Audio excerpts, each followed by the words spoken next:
Hello everybody, good morning to all of you. तो बेटा हम लोगों का जो टॉपिक स्टार्ट हुआ है अकॉर्डिंग टू NCERT, उस टॉपिक का क्या नाम है? मेंसुरेशन। मेंसुरेशन मीन्स क्या है? मेंसुरेशन में हमने बताया किन चीज़ों पर डिस्कस किया गया, पेरीमीटर एंड एरिया। तो अभी आप लोगों का पेरीमीटर में ही 3 डेज़ का चला गया। 3 डेज़ की क्लास जो थी उसमें आप लोगों ने क्या देखा? पेरीमीटर को देखा, समझा और उससे रिलेटेड क्वेश्चंस को किया, एक्सरसाइज को किया। आज से आप लोगों का जो है एक्सरसाइज 10.2 है। जो एक्सरसाइज 10.2 है उसमें जो डिस्कस किया गया है किसके बारे में? एरिया के बारे में। किसके बारे में डिस्कस किया गया है? एरिया के बारे में। एरिया तो पहले हम लोग पेरीमीटर और एरिया दोनों में डिफरेंस देख लेते हैं। पहले एरिया समझे फिर दोनों का डिफरेंस समझें। तो बेटा किसी चीज़ का एरिया का मतलब होता है वो कितना स्पेस ऑक्युपाई कर रहा है, वह कितना स्पेस ऑक्युपाई कर रहा है। अब इस क्लासरूम का एरिया का मतलब क्या होगा? इस क्लासरूम के एरिया का मतलब होगा तो क्लासरूम में कितने स्टूडेंट बैठ सकते हैं, ये उसको क्या शो करेगा? एरिया को शो करेगा। या क्लासरूम में कितनी टेबल चेयर्स लग सकती हैं, वो उसके एरिया को शो करेगा। या आप लोग जिस टेबल पर बैठे हुए हैं, जिस चेयर पर बैठे हुए हैं, तो जितना स्पेस आप लोगों ने बैठने में कवर किया है वो उसका एरिया रिप्रेजेंट करता है। क्या रिप्रेजेंट करता है? एरिया। या इसी क्लासरूम में मैट बिछाना हो, मैट को बिछाना हो तो किसको रिप्रेजेंट करेगा? एरिया। तो एरिया एंड पेरीमीटर में देखिए क्या डिफरेंस है। तो बेटा जो एरिया एंड पेरीमीटर में डिफरेंस है वो है, पेरीमीटर में हम क्या करते थे कि एक किनारे से चलते थे और चारों तरफ मूव करके फिर वहीं पे पहुंच जाते थे। मतलब जो हमारा इनिशियल पॉइंट होता था वही हमारा एंडिंग पॉइंट भी हो जाता था। तो किसको रिप्रेजेंट करता था? पेरीमीटर को। पेरीमीटर में हम केवल किनारे किनारे से जाते थे, मिड में उसके क्या है, मतलब किनारे किनारे से जाने पर जो एक बाउंड्री बनी वो बाउंड्री के अंदर क्या है उससे हमारा कोई लेना देना नहीं होता था। जबकि एरिया में अब आपको उसी बाउंड्री के अंदर वाली बातों से मतलब है। एरिया में आपको उसी बाउंड्री के अंदर वाली बात से मतलब है कि जो आपने चारों तरफ मूव करके जो बाउंड्री तैयार की, उस बाउंड्री के अंदर में क्या हो सकता है, मतलब जितना स्पेस हुआ उस बाउंड्री में वह उसका क्या बोला जाएगा? एरिया। तो उस स्पेस में क्या क्या हो सकता है, अब ध्यान दीजिए, समझिए। जैसे क्लासरूम की बात की जाए, कितने स्टूडेंट बैठ सकते हैं, कितनी बड़ी मैट बिछाई जा सकती है, कितने टेबल चेयर लग सकते हैं। ऐसी अगर बाहर हम ग्राउंड में कोई पेरीमीटर क्रिएट करते हैं तो उसके अंदर का जो एरिया है, जो स्पेस है, उसमें हम कितनी ग्रास लगा सकते हैं, उसमें हम कितनी ग्रास लगा सकते हैं, कितनी चेयर लगा सकते हैं, वेकेशन होने पर कितना क्या करते हैं कि और कुछ भी किया जा सकता है, और कुछ भी वहाँ पे रखा जा सकता है। तो वो सब चीज़ें उसकी क्या करती हैं? एरिया को रिप्रेजेंट करती हैं। तो अब आप लोगों को हमें लग रहा है समझ में आ गया होगा कि सपोज दैट यही है, इसी कोई एज ए एग्जाम्पल देखिए। तो बेटा ए जो है ऐसे इस साइड से यहाँ से आए फिर यहाँ पहुँच गए जहाँ से स्टार्ट किए थे। ए इसके पेरीमीटर को रिप्रेजेंट करता है। किसको? पेरीमीटर को। जबकि ए वाला जो पार्ट है, ए वाला पूरा ए टोटल ए वाला जो पार्ट है, ए इसके एरिया को रिप्रेजेंट करता है। किसको रिप्रेजेंट करता है? एरिया को। तो ए जो है आपका इसके पेरीमीटर को रिप्रेजेंट करता है, जबकि ए इसके एरिया को रिप्रेजेंट करता है। राइट। तो एरिया एंड पेरीमीटर में डिफरेंस क्लियर हो गया। तो अब हम लोग आते हैं आपके क्वेश्चन पे। तो जो आपका क्वेश्चन है उसमें कुछ बेसिक चीज़ें हैं उसको बता देते हैं, फिर हम लोग आगे बढ़ते हैं। तो यहाँ पर भी बेटा 2 टाइप्स के शेप पहले आपको मिलेंगे, एक रेक्टेंगल मिलेगा और दूसरा स्क्वायर। ये आपका क्या है? रेक्टेंगल है और ये आपका क्या है? स्क्वायर है। ये आपका रेक्टेंगल है और ये आपका स्क्वायर है। तो ये रेक्टेंगल है, ये इसकी लेंथ हो गई, ये इसकी ब्रीथ हो गई। रेक्टेंगल में आप लोग जानते हैं कि लेंथ एंड ब्रीथ दोनों डिफरेंट होती है, जबकि स्क्वायर में क्या होते हैं? ऑल 4 साइड्स इक्वल होते हैं, सेम होते हैं। अब लेंथ भी डिफरेंट का होता है, जितना ये होगा उतना ये भी होगा, और जितना ये होगा उतना ये भी होगा। राइट। तो अब चलिए, अब आपका आता है area of rectangle, area of rectangle. तो ए होता है L into B, means length into breadth. और एरिया ऑफ स्क्वायर का जो बेटा फार्मूला होता है, एरिया ऑफ स्क्वायर वो होता है साइड, भाई इक्वल साइड हो गए तो उसको साइड बोला जाता है। तो side into side multiply by side. तो जब साइड में साइड का मल्टीप्लाई करते हैं तो कहीं कहीं उनको साइड का स्क्वायर भी कहा जाता है, राइट। ये चीज़ें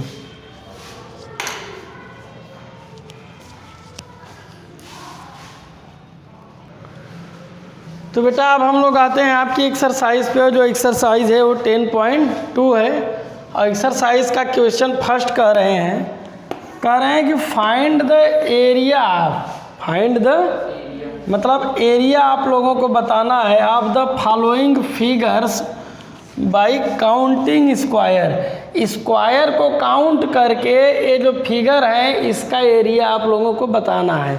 अब देखिए, फिगर का मतलब है ये जो बनाए गए हैं, जैसे ये आपने बनाया है, ये बनाया है, ये हमारा क्या है, फिगर है। और रही बात स्क्वायर को काउंट करके, तो स्क्वायर को काउंट करने का मतलब ये आपका एक स्क्वायर है, ये आपका दूसरा स्क्वायर है, ये आपका तीसरा, ऐसे एक एक स्क्वायर है, ठीक है। तो इन सब स्क्वायर्स को बेटा काउंट करके हमको क्या बनाना है, बताना है, एरिया बताना है। तो देखिए, अगर इस फिगर में देखते हैं बेटा तो 1 2 3, ये तो फुल स्क्वायर है, ये तो पूरा पूरा स्क्वायर है। पूरा स्क्वायर कितना है, 3 है। अब देखिए, इधर से हाफ और सॉरी ये इधर तो है नहीं कुछ, इधर वाला ये हाफ और इधर वाला ये हाफ, इन दोनों हाफ को मिला दिया गया तो एक फुल हो गया, तो मतलब ये 1 हो गया। अब ये हट गया, ये हट गया। अब चलिए, अब देखते रहिए आप लोग, इधर वाला हाफ और इधर वाला हाफ, इन दोनों को भी मिलाया तो एक बन गया, उधर भी चला गया, इधर वाला हाफ इधर वाला हाफ, इन सबको भी मिलाया तो एक बन गया, ये हो गया। तो इसका एरिया कितना हो गया, 6 स्क्वायर। इसका एरिया कितना हो गया, 6 स्क्वायर। कुछ बात हमारी समझ में आई कि नहीं आप लोगों को? ऐसे ही सब में देखना है। हाँ, आगे जो क्वेश्चन रहेंगे उसमें फूल पत्ती की तरह बनाए होंगे, तो फूल पत्ती में हम आपको बता दें, अगर कोई इतना स्पेस ऑक्युपाई करता है, इतना, उसको 1 मान लिया जाएगा, इसको हटा दिया जाता है। और अगर कोई इतना ही स्पेस ऑक्युपाई करता है तो उसको काउंट नहीं किया जाता है। जब भी काउंट किया जाएगा तो ये हाफ वाले को किया जाएगा, या तो हाफ कवर करे या तो 1/4 कवर करे, कुछ कवर करे। जब थोड़ा सा भी आपको देखिए कि हाफ नहीं दिख रहा है, 1/4 नहीं दिख रहा है, तो उसको निगलेक्ट कर दिया जाता है। बात समझ में आई?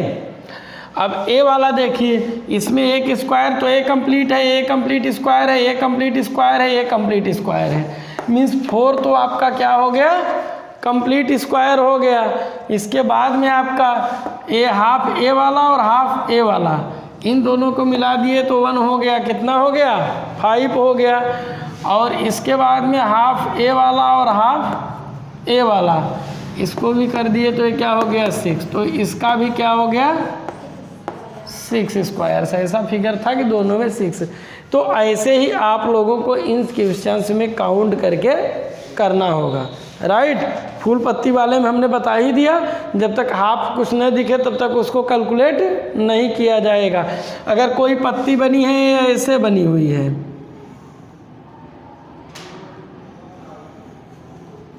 ऐसे करके कुछ है, ऐसे ध्यान दीजिए, तो इसका मतलब इसका कोई मतलब नहीं है। थोड़ा सा थोड़ा सा पार्ट इधर छोड़ रहा है तो इतना कवर कर ले रहा है, तो उसका कोई रोल नहीं होगा, ठीक है। अगर यही एक 1/4 के जैसा कुछ होता, थोड़ा सा और इतना बढ़ा करके 1/4 जैसा अगर कुछ दिखता या 1/3 जैसा दिखता तो मे भी वो काउंट हो सकता था, बट वैसे नहीं। आप लोग केवल हाफ वाला देख करके काम करेंगे।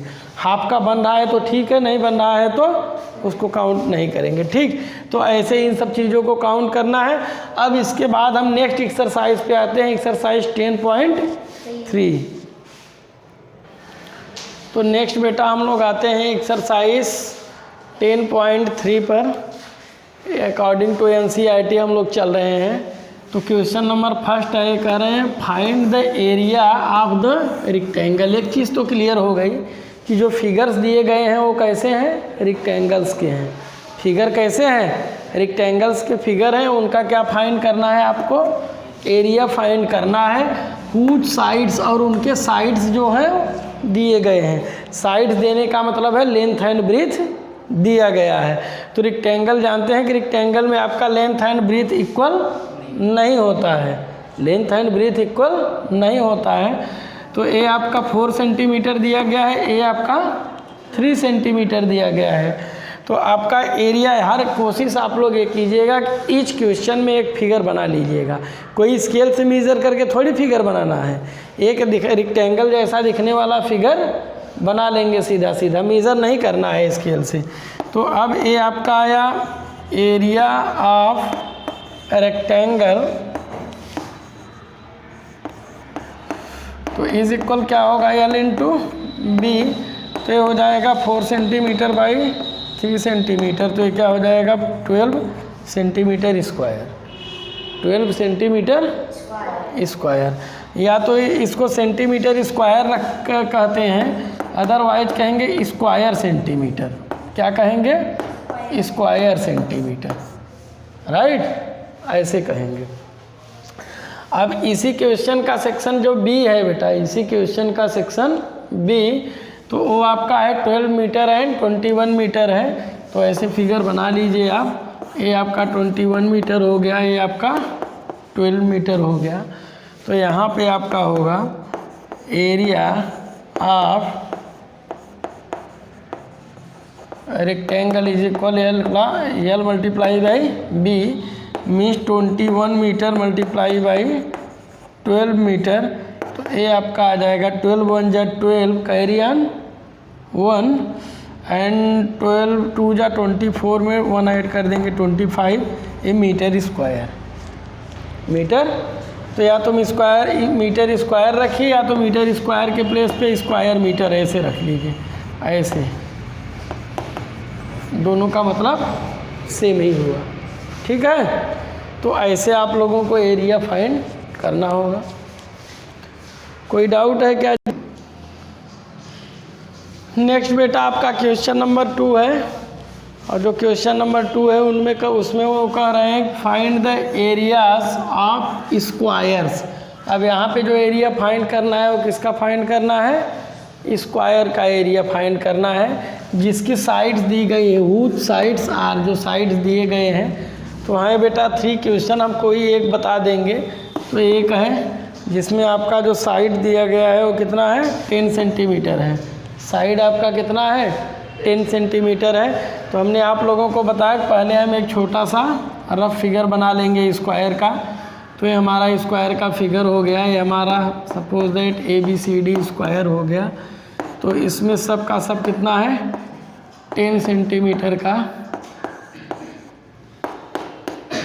ठीक है, 10 सेंटीमीटर का है।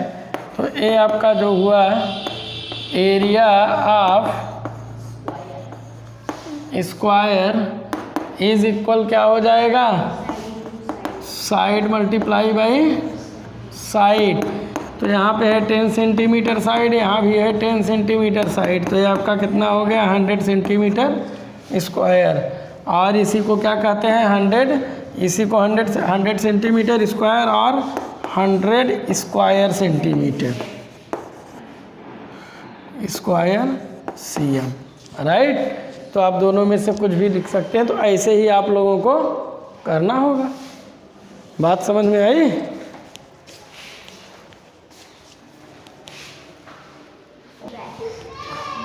तो बेटा अब हम लोग आते हैं क्वेश्चन नंबर 4 पर। बट क्वेश्चन नंबर 4 से पहले आपका जो क्वेश्चन नंबर 3 है उसमें हम बता दें। क्वेश्चन नंबर 3 में बेटा रेक्टेंगुलर का केस है। रेक्टेंगल है, 3 अलग अलग रेक्टेंगल्स की डायमेंशंस दी गई हैं। डायमेंशंस का मतलब है कि उनका लेंथ एंड ब्रीथ दिया गया है। आप लोगों को अलग अलग से तीनों रेक्टेंगल का एरिया फाइंड करना होगा। Rectangle first, rectangle second, rectangle third, तीनों का अलग अलग एरिया फाइंड करना होगा। एरिया फाइंड हो जाने के बाद जिसका एरिया सबसे ज़्यादा होगा वो लार्जेस्ट हो जाएगा, जिसका एरिया सबसे कम होगा वो क्या हो जाएगा, स्मॉलेस्ट हो जाएगा। तो बात समझ में आई। बस क्वेश्चन नंबर 3 में आप लोगों को इतना ही करना है, इससे ज़्यादा कुछ नहीं है। अब हम आते हैं बेटा क्वेश्चन नंबर 4 पर। तो क्वेश्चन नंबर 4 में देखिए कह रहे हैं the area of a rectangular garden 50 metre long, मतलब एक रेक्टेंगुलर गार्डन है जिसकी लेंथ कितनी है, 50 मीटर है। ये क्या है, 50 मीटर है। ए सपोज दैट इसकी लेंथ है 50 मीटर है। 50 मीटर लॉन्ग का एक वो आपका क्या है, 50 मीटर लेंथ का आपका एक गार्डन है और इस गार्डन का एरिया कितना दिया गया है, 300 square metre, means metre square भी कह सकते हैं। तो एक गार्डन है जिसकी लेंथ 50 मीटर है और आपका ब्रीथ कितना है इसका, ये आपका लेंथ कर लीजिए, आपको ब्रीथ कंसीडर कर लीजिए। तो ये आपका लेंथ है 50 मीटर और ब्रीथ आपका क्या है वो दिया ही नहीं है, ब्रीथ ही आपको फाइंड करना है और एरिया आपका दे दिया गया है। तो बेटा देखिए हम पहले क्वेश्चन बताएंगे, फिर यहाँ से कुछ इस पर बेस्ड फार्मूला है उसको बताएंगे। सॉल्यूशन, तो लेंथ दिया गया है, लेंथ ऑफ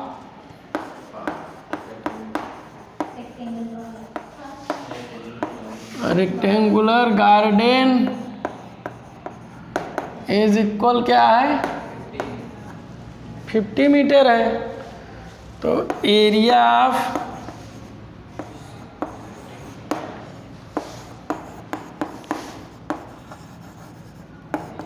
रेक्टेंगुलर गार्डन क्या दिया गया है, एरिया ऑफ रेक्टेंगुलर गार्डन होता क्या है पहले उसको लिख लो, लेंथ मल्टीप्लाई बाई ब्रेथ, यही होता है। But area of rectangular garden is 300 square metre. यहाँ गिवन क्या है, दे दिया गया है। Then length multiply by breadth is equal 300 square metre. अब लेंथ दे दिया गया है, लेंथ कितना है 50 metre, multiply by breadth is equal 300 square metre और मीटर स्क्वायर, दोनों का मतलब एक ही है। तो आपका B इज इक्वल क्या आ जाएगा,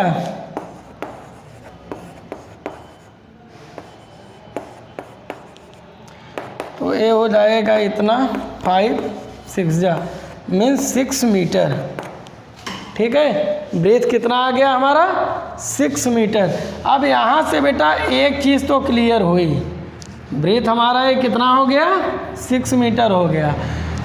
एक चीज़ क्लियर हुई, देखिए कि ब्रीथ फाइंड करने के लिए हमने क्या किया, एरिया में लेंथ से डिवाइड कर दिया, एरिया में लेंथ से क्या किया हम लोगों ने, डिवाइड कर दिया। तो इसका मतलब है कि अगर कोई भी एरिया दिया गया है और लेंथ दिया गया है तो ब्रीथ फाइंड करने के लिए हमें सीधा सीधा एरिया में लेंथ से डिवाइड करना पड़ेगा। और किसी भी फिगर में यदि आपका ब्रीथ दिया है और एरिया दिया गया है तो उसके लिए क्या करना पड़ेगा, एरिया में ब्रीथ से डिवाइड करेंगे तो लेंथ आ जाएगा। चलिए हम फार्मूला डिनोट करा दे रहे हैं आप लोगों को।